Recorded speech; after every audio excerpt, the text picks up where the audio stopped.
This is Human Resource Management, Chapter 1, The Nature of Human Resource Management, by Josh Monk.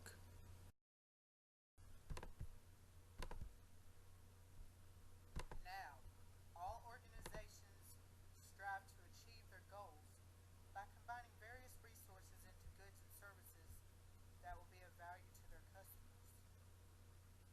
For instance, knowledge-based resources. That is, organizations, they need to know how to get information and how to use that information. And that's why organizations use knowledge-based resources.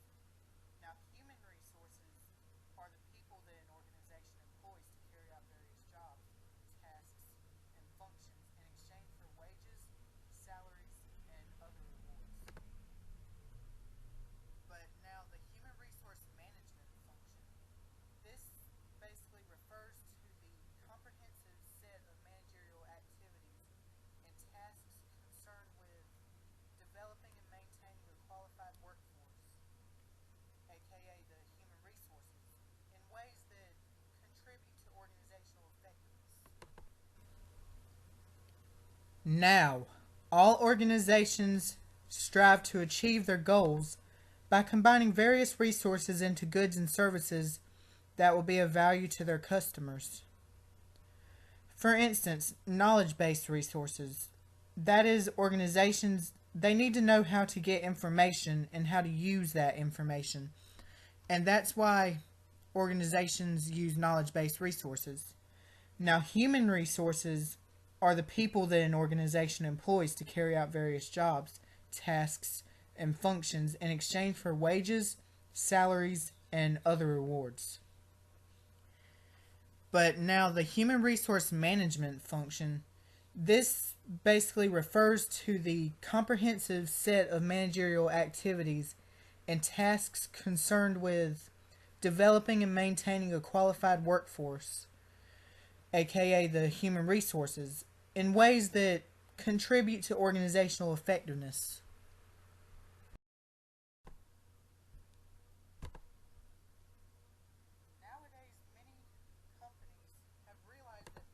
are an important source of competitive advantage. For instance, the Civil Rights Act of 1964 and also various other court decisions that followed it made it clear that organizations had to find ways to hire, reward, and manage people effectively within the limits of the law. Human resources are the organization's most important resources after all. So that's also another reason why we use outsourcing, which many large organizations hire outside firms to handle payroll, insurance, and benefits, and even recruitment and selection in some cases.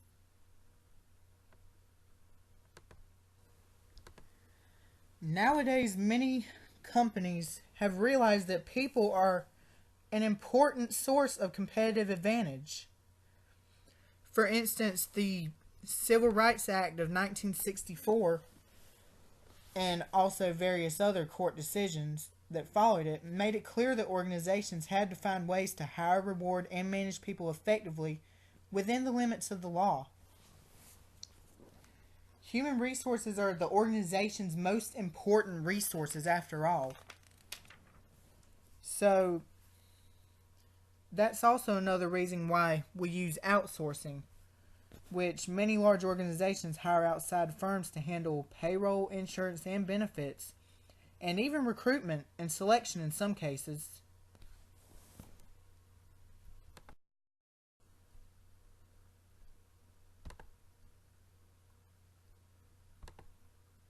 Now it's easy to see that businesses have been around for thousands of years, but the practice of management itself has only been of special interest and concern for about 100 years. One thing that sparked this was the Industrial Revolution of the 18th century, and this made a greater interest in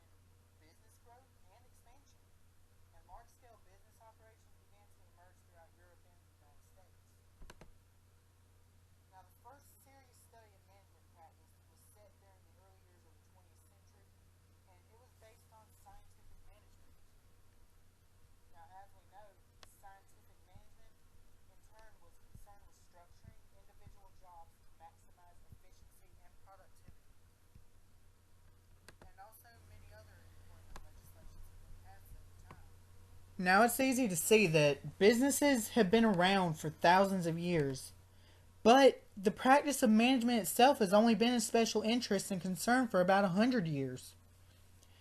One thing that sparked this was the Industrial Revolution of the 18th century, and this made a greater interest in business growth and expansion, and large scale business operations began to emerge throughout Europe and the United States.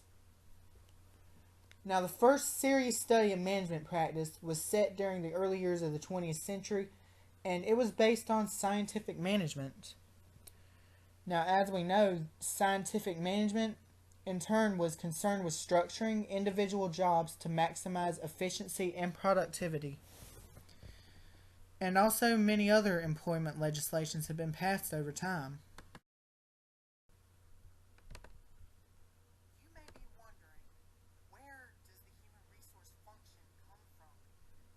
Well, one of the first companies to make use of this was B.F. Goodrich, and it was the first company to establish a corporate employment department to deal with employee concerns in 1900. Now, another important company that dealt with these kind of things was the United Auto Workers and the passage of the Fair Labor Standards Act in 1938. This was the act that established a minimum wage, and we still see this today. And then there's the National Labor Relations Act in 1935. This act dealt specifically with unionization procedures, and it made it necessary for businesses to have one or more managers represent the interest of the business, to organize labor, and to administer the emerging set of laws and regulations that govern labor practices. Another important ingredient in the origins of human resource function during this period was the human relations era, and this came after the Hawthorne studies, which also played an important role. And during the human relations era, for example, Abraham Maslow popularized his hierarchy of human needs, and Douglas McGregor's well-known Theory X and Theory Y framework also grew from the human relations movement. The basic premise You may be wondering, where does the human resource function come from? Well, one of the first companies to make use of this was B.F. Goodrich, and it was the first company to establish a corporate employment department to deal with employee concerns in 1900. Now, another important company that dealt with these kind of things was the United Auto Workers and the passage of the Fair Labor Standards Act in 1938. This was the act that established a minimum wage, and we still see this today. And then there's the National Labor Relations Act in 1935. This act dealt specifically with unionization procedures, and it made it necessary for businesses to have one or more managers represent the interest of the business, to organize labor, and to administer the emerging set of laws and regulations that governed labor practices. Another important ingredient in the origins of human resource function during this period was the human relations era, and this came after the Hawthorne studies, which also played an important role.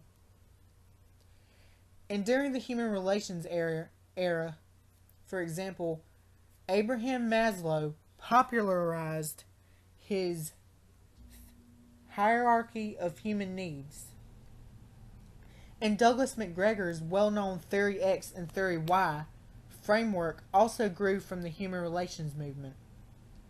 The basic premise of the human relations era was that if managers made their employees more satisfied and happier, then they would work harder to be more productive. So we can easily see why this is important.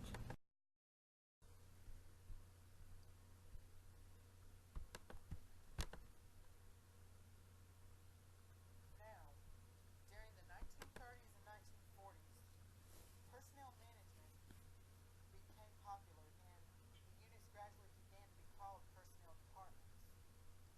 bet you didn't know that the word personnel was derived from an old French word that meant persons. And the manager who ran the personnel department was called the personnel manager. The recognition that human resources needed to be managed and the creation of personal departments also gave rise to a new type of management function, and this was formerly called personnel management. Now, personnel management Now, during the 1930s and 1940s, that's really when it started. personnel management became popular and the units gradually began to be called personnel departments. I bet you didn't know that the word personnel was derived from an old French word that meant persons.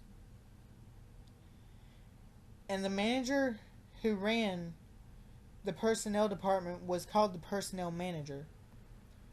The recognition that human resources needed to be managed and the creation of personal departments also gave rise to a new type of management function, and this was formerly called personnel management.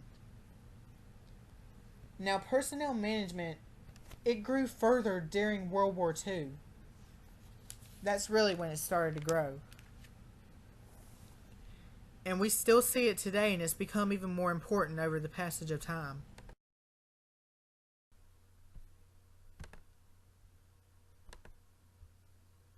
Human resource management has changed a lot in the electronic age. Dramatic changes in technology have also affected how we manage human resources. Some of these changes were related to the technologies available for measurement. Although new technologies such as television, videotaping, and facsimile machines were also important in the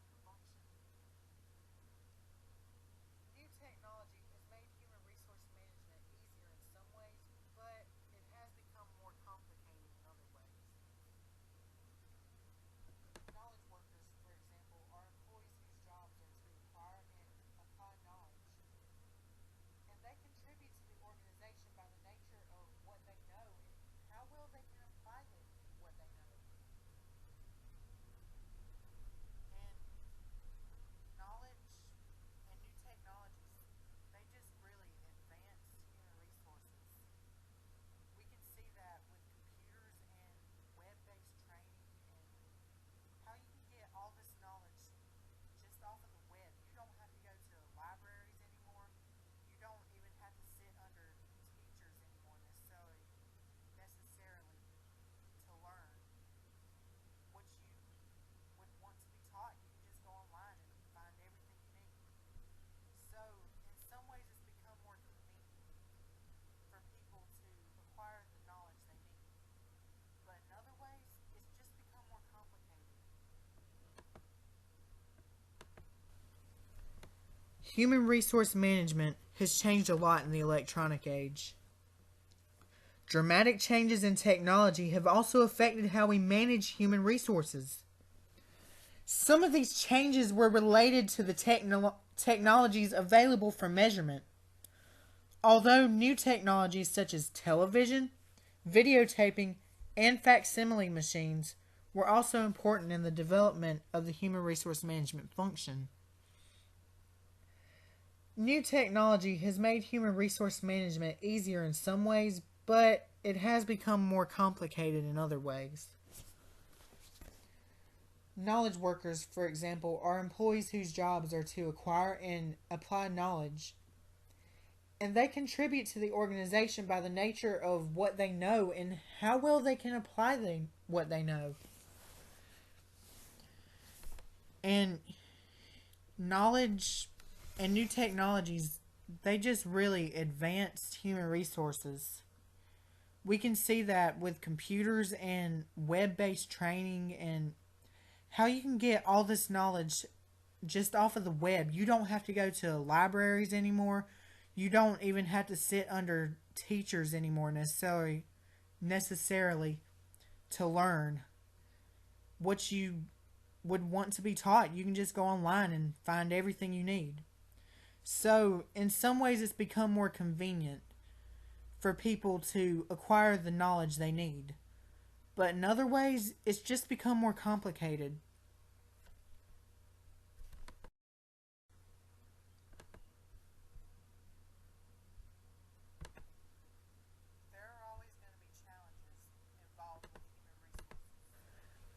There are always going to be challenges involved with human resources. There is stress over the economy, keeping one's job, and making mortgage payments, as well as the stress of terrorist threats to our military abroad. Unfortunately, though, overall stress affects the ways in which people behave at work. So, the management of stress, both on the job and outside of work, as it manifests itself on the job, has become an important part of human resource managers' role. Stress, it really can make it more difficult to do one's job, and everyone may suffer from stress from time to time, which is why it's become increasingly more important to manage it. And hopefully in the future, companies will be able to manage it even better than they can today. So, these are some of the challenges that we face. There are even more challenges out there. These are just only the tip of the iceberg. Now, there are many goals in human resource management, not just the ones that I have listed here on this page. And the modern view of human resource management has also meant that several departments have taken on increasingly important goals. The four basic goals of human resource management function in most organizations today are these four listed below. And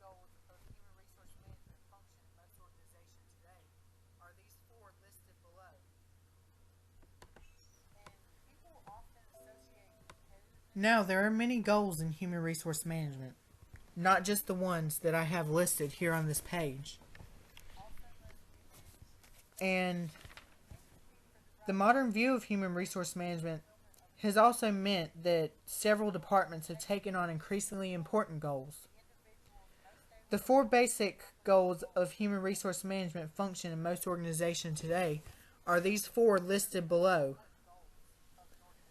And people often associate competitiveness only with businesses, but each of these other types of organizations also must be managed effectively and compete for the right to continue to work towards fulfillment of its purpose. The organization needs to employ the individuals most able to help it accomplish its goals and remain competitive. Being competitive is one of the most important goals of an organization. If it's not competitive, it's going to just be pushed under the dirt. It's going to be swept aside and thrown away like yesterday's news. So, facilitating organizational competitiveness must be the most important goal for modern human resource management.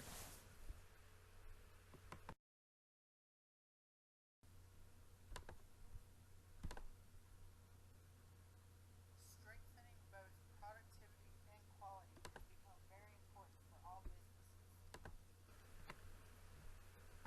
Strengthening both productivity and quality has become very important for all businesses. Less important than quality.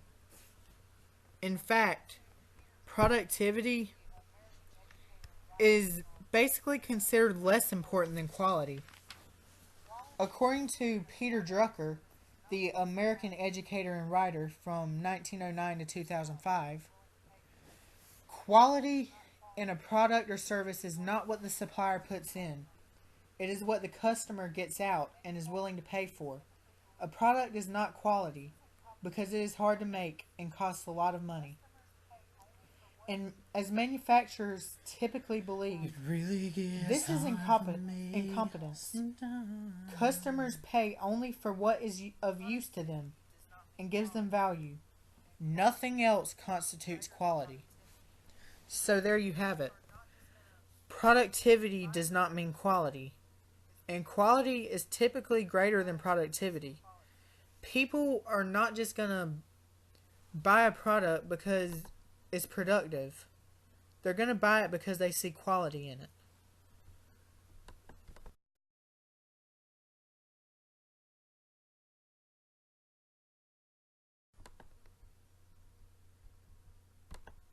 Now, there are many legal and social obligations involved with human resources. And if you don't obey them,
Now, there are many legal and social obligations involved with human resources.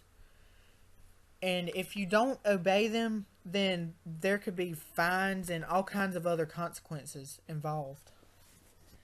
A third fundamental goal of human resource management function today is to ensure that the organization is complying with and meeting its legal and social obligations. One thing that has had a major impact on the human resource management is the Americans with Disabilities Act. And it's easy to say that an organization does not comply with government regulations and various legal constraints. They risk huge financial penalties as well as considerable negative publicity and damage to its own internal corporate culture. Beyond the strict legal parameters of compliance, however, more and more organizations today are also assuming at least some degree of social obligation to the society in which they operate. So, it's very important to comply with these legal and social obligations, or else there are going to be consequences, and the ramifications could be huge. And these listed below here, such as the Civil Rights Act of 1964, Title VII, and the Equal Opportunity Commission, are some of the big ones involved that have constituted a lot of the legal and social obligations that need to be followed. And other key pieces of employment legislation are listed below.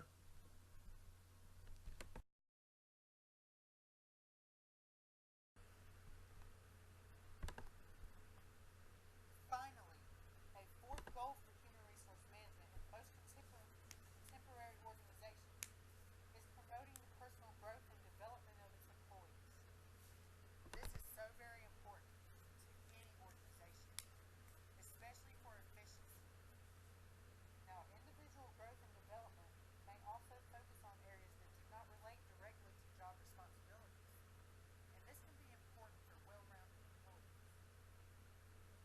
Now, in general, more firms are seeing human resource management as part of the psychological contract they have with employees. Finally, a fourth goal for human resource management in most contemporary organizations is promoting the personal growth and development of its employees. This is so very important to any organization, especially for efficiency.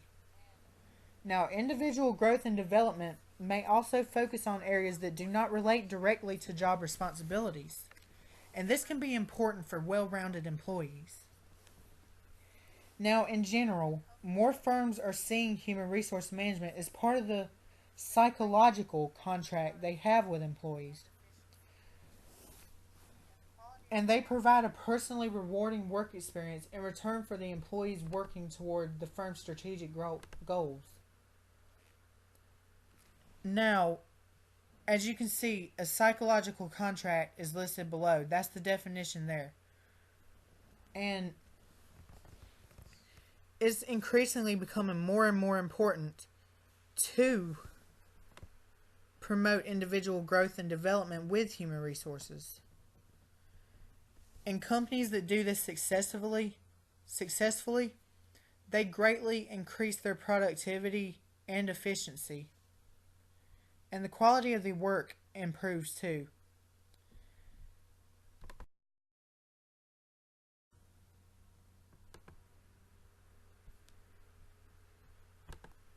Now, another factor to consider is the modern view of human resource management, and it's the setting in which the human resource manager operates. So, the human resource management setting is very important. Organizations historically divide their management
Now, another factor to consider is the modern view of human resource management, and it's the setting in which the human resource manager operates. So, the human resource management setting is very important. Organizations historically divided their managers into two groups, which were line management and staff management. Line managers are those directly responsible for creating goods and services, and their contributions to the organization were generally assessed in terms of their actual contributions and costs to the organization's bottom line. Staff managers, on the other hand, are those responsible for an indirect or support function that would have costs, but whose bottom line contributions were less direct. And now, a small independent business is generally operated in the same way, with the owner or general manager handling human resource duties. So they're basically handling them directly.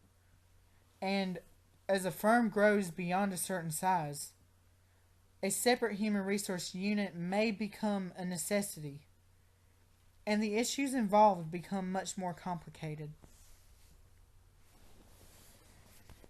Now, the modern view of human resource management is also a systems-oriented view, and it's appropriate to think of human resource management as a system. A system is an interrelated set of elements functioning as a whole. And there you see below is the definition of a human resource management system, which is very important to any organization. And by viewing the overall organization as a system, human resource management can then be conceptualized as a subsystem within that more general organizational system. The human resource management subsystem both affects and is affected by the other functional subsystems throughout the organization. And the increasing globalization of business also reinforces the need to view the human resource management function from a systems perspective. And human resource managers must take a global perspective in managing people. The global perspective on human resource management includes the need to understand domestic similarities and differences in managing human resources in different countries, and the role of international assignments and experiences in the development of human resource skills and abilities. And there below is the definition of utility analysis, which is the attempt to measure in more objective terms the impact and effectiveness of human resource management practices in terms of metrics such as a firm's financial performance. So as you can see, the setting of human resource management is very important. And so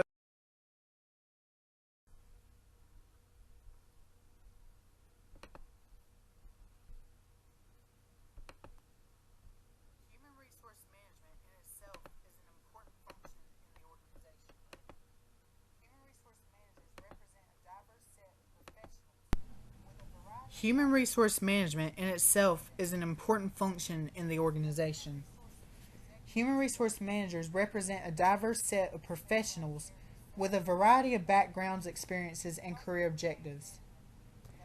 A human resource executive today needs to understand different specialized areas such as the legal environment, the process of change management, labor relations, and so forth. Both a solid educational background and a foundation of experience are necessary prerequisites for success. And it is often more useful to conceptualize human resources as a center of expertise within the organization. Accompanying the shifts and changes in human resource functions and importance is a greater emphasis on professionalism. which is reflected by a clear and recognized knowledge base and a generally understood way of doing business. Human resource departments are also being viewed more and more as cost centers, with the goal of providing clear and measurable financial benefits to the organization. Many human resource managers today often belong to the Society for Human Resource Management, abbreviated SHRM, and this is the field's largest professional human resource association.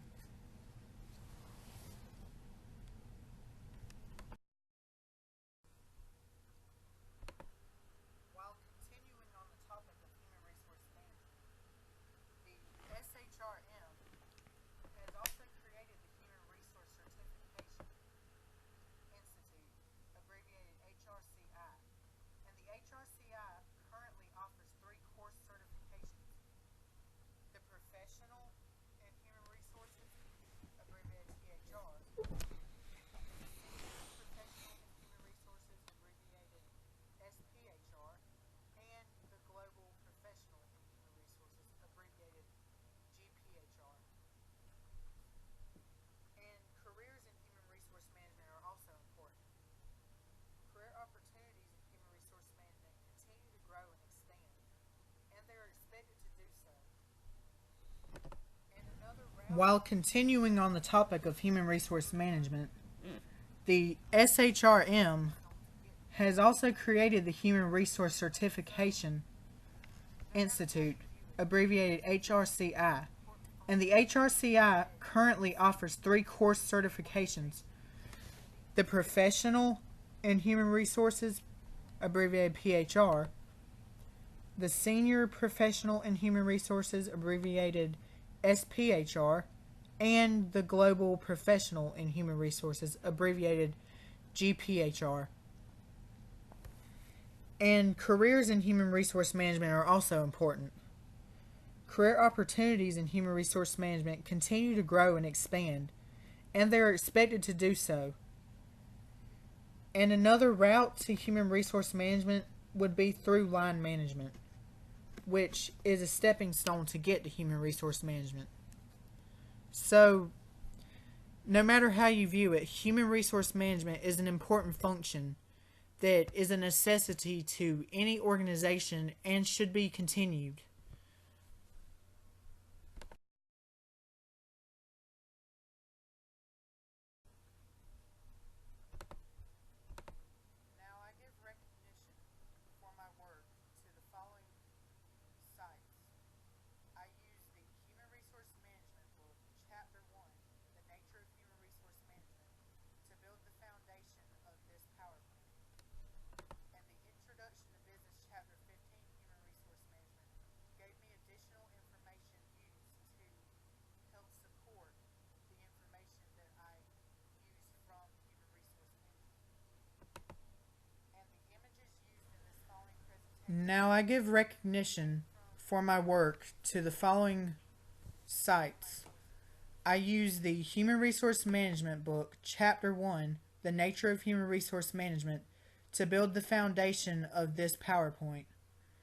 And the Introduction to Business, Chapter 15, Human Resource Management, gave me additional information used to help support the information that I used from Human Resource Management. And the images used in this following presentation came from Google Images. And these are my sources.